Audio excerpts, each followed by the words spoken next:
Sampai hari ini, 2 Juli 2025, perang langsung antara Iran dan Israel telah berkecamuk selama 12 hari yang brutal, mengubah konflik bayangan yang telah lama membara menjadi konfrontasi terbuka yang berapi-api. Fase awal perang ini ditandai oleh superioritas udara Israel yang luar biasa. Jet tempur F-35 Israel, yang beroperasi dengan apa yang tampaknya merupakan kebebasan hampir total di atas langit Iran, secara sistematis menargetkan permata mahkota rezim Iran. Fasilitas nuklir utama di Natanz dan Fordo telah diserang, di samping pangkalan-pangkalan penting milik Korps Garda Revolusi Islam. Serangan-serangan itu bukan hanya pada infrastruktur, itu adalah upaya pemenggalan yang ditargetkan, yang bertujuan untuk melenyapkan para pemimpin militer senior dan ilmuwan nuklir top. Menanggapi serangan udara yang menghancurkan ini, Iran telah melepaskan senjata utamanya, gelombang rudal balistik dan drone peledak yang ditujukan ke pusat-pusat populasi utama Israel, seperti Tel Aviv dan Haifa. Namun, pembalasan ini terbukti kurang efektif daripada yang ditakutkan banyak analis. Sistem pertahanan udara berlapis-lapis Israel, kombinasi dari Iron Dome dan sistem Arrow yang lebih canggih, telah mencegat sebagian besar ancaman yang masuk. Meskipun beberapa proyektil telah lolos, menyebabkan kerusakan dan korban sipil, dampak keseluruhannya gagal melumpuhkan Israel atau mematahkan semangat rakyatnya. Respons Iran, meskipun secara visual dramatis, secara taktis dapat diprediksi, dan sebagian besar dinetralkan. Di luar medan perang fisik baja dan bahan peledak, perang paralel sedang terjadi di ranah digital. Kedua negara telah terlibat dalam perang siber yang intens, bentuk pertempuran yang sunyi, tetapi sangat mengganggu. Peretas Iran telah mencoba mengganggu infrastruktur penting Israel, termasuk jaringan listrik, sistem air, dan lembaga keuangan, berusaha menabur kekacauan dari dalam. Sebagai balasannya, unit siber Israel telah menargetkan jaringan komando dan kontrol Iran, semakin menghambat kemampuannya untuk mengordinasikan respons militer yang koheren. Front digital ini menjadi sama pentingnya dengan perang udara, mewakili bentuk pengepungan modern, di mana informasi dan akses adalah senjata. 12 hari pertama telah menetapkan pola yang jelas.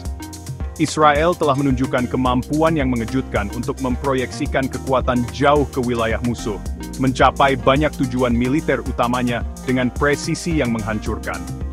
Israel telah berhasil memberikan apa yang disebut seorang pejabat sebagai pukulan dahsyat bagi program nuklir Iran, memundurkannya bertahun-tahun, bahkan mungkin 1 dekade. Iran di sisi lain telah terekspos. Pasukan militer konvensionalnya secara teknologi kalah, dan strategi perang asimetrisnya melalui rudal dan drone telah tumpul oleh pertahanan Israel yang superior. Rezim di Teheran telah berdarah dan dipermalukan, berjuang untuk merumuskan respons yang benar-benar dapat menantang dominasi Israel. Konflik ini jauh lebih dari sekadar perang dua sisi. Ini adalah lapan catur geopolitik yang kompleks dengan banyak pemain, masing-masing dengan kepentingan dan agendanya sendiri. Di tengah-tengahnya adalah Israel dan Iran, tetapi tindakan mereka didukung dan dibatasi oleh jaringan aliansi internasional dan proksi regional. Israel tidak berperang sendirian. Amerika Serikat, Inggris Raya, dan Prancis telah memberikan tulang punggung dukungan yang krusial. Ini datang dalam bentuk berbagi intelijen waktu nyata, bantuan logistik, dan perlindungan diplomatik di panggung dunia. Keterlibatan Amerika bahkan sempat langsung membantu mencegat drone dan rudal Iran, mengirimkan sinyal yang jelas ke Teheran tentang batas-batas agresinya. Di sisi lain, jaringan sekutu Iran terbukti kurang dapat diandalkan dari yang diperkirakan. Rusia dan Tiongkok, meskipun menawarkan dukungan politik dan verbal yang kuat untuk Iran di Perserikatan Bangsa-Bangsa, telah berhenti memberikan bantuan militer langsung. Dukungan mereka terutama bersifat diplomatik, bertujuan untuk mengutuk tindakan Israel dan menyerukan pengekangan, tetapi tanpa mengerahkan pasukan atau persenjataan canggih mereka sendiri ke dalam pertempuran. Beijing, khususnya, telah berhati-hati, dilaporkan menekan Teheran untuk tidak menutup Selat Hormuz yang strategis, arteri vital untuk pengiriman minyak global. Ini membuat Iran merasa didukung secara diplomatik, tetapi terisolasi secara militer terhadap musuh yang didukung Barat. Lingkaran api yang sangat ditakuti, jaringan milisi proksi Iran di seluruh wilayah, juga secara mengejutkan telah mereda. Meskipun Hizbullah di Lebanon telah meluncurkan serangan roket simbolis ke Israel Utara, dan milisi pro-Iran di Suriah dan Irak, telah melakukan beberapa upaya infiltrasi. Tidak ada serangan habis-habisan yang terkoordinasi. Tampaknya kelompok-kelompok ini menahan diri, mungkin atas perintah dari Teheran yang melemah, atau mungkin demi mempertahankan diri, tidak mau mengundang respons Israel yang menghancurkan atas diri mereka sendiri. Keraguan dari proksi-proksi utamanya ini merupakan salah satu kegagalan strategis terbesar bagi Iran di hari-hari awal perang. Hasilnya adalah medan perang aliansi yang tidak seimbang.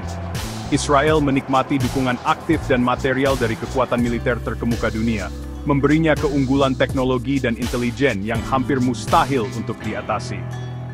Iran menemukan dirinya didukung oleh kekuatan yang tidak mau atau tidak mampu campur tangan secara berarti, memaksanya untuk mengandalkan kemampuannya yang berkurang dan proksi yang ragu-ragu.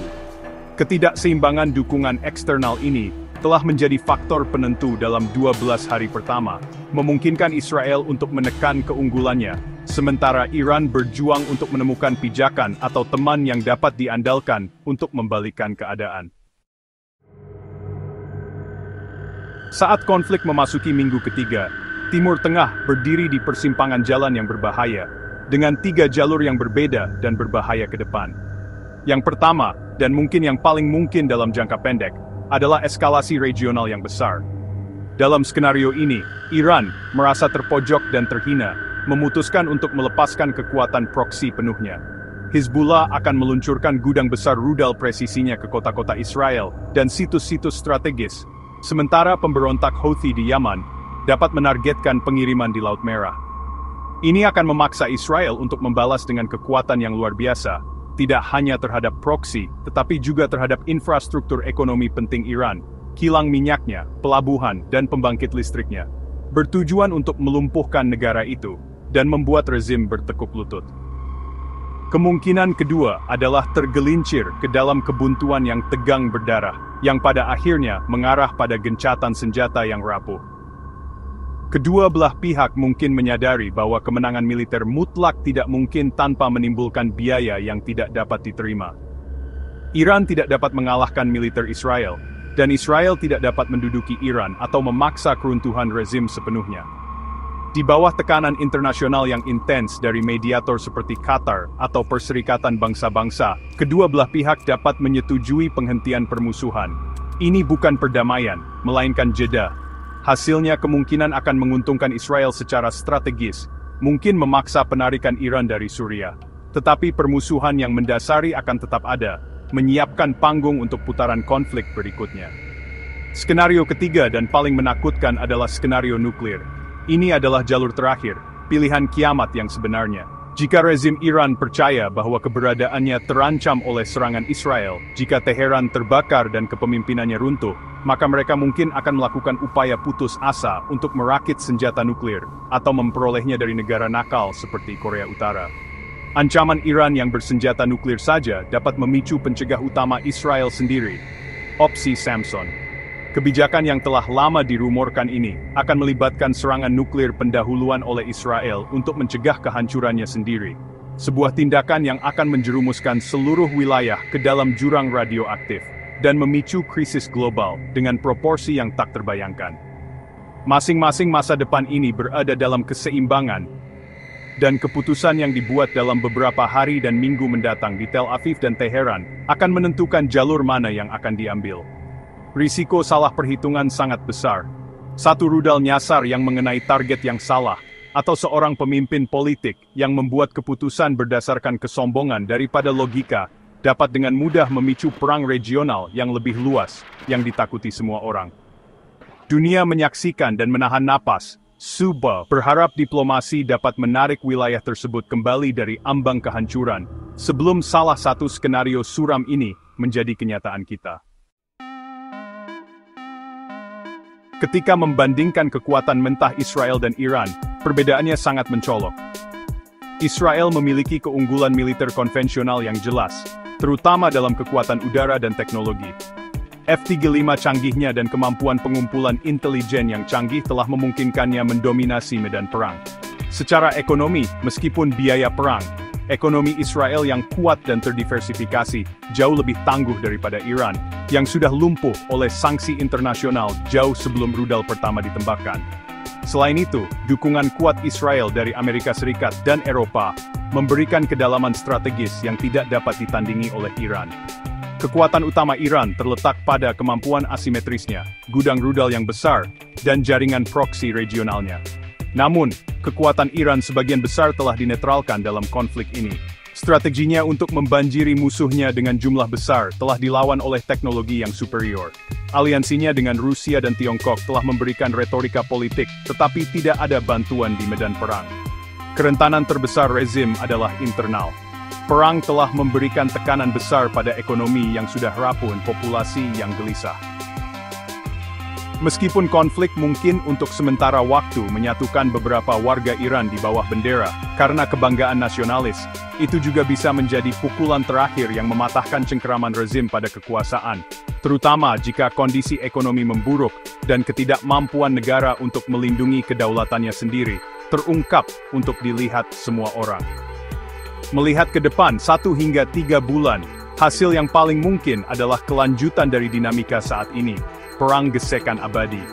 Israel, kemungkinan dipimpin oleh Perdana Menteri Netanyahu yang bermotivasi politik yang berusaha mengkonsolidasikan posisinya, dapat melanjutkan kampanye serangan yang ditargetkan terhadap infrastruktur Iran.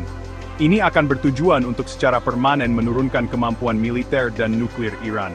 Ekonomi global akan menderita sebagai hasilnya, dengan harga minyak melonjak dan rantai pasokan terganggu.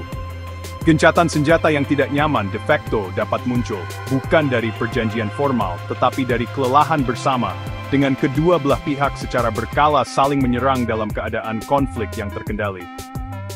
Pada akhirnya, kemenangan dalam perang ini tidak akan ditentukan di medan perang saja.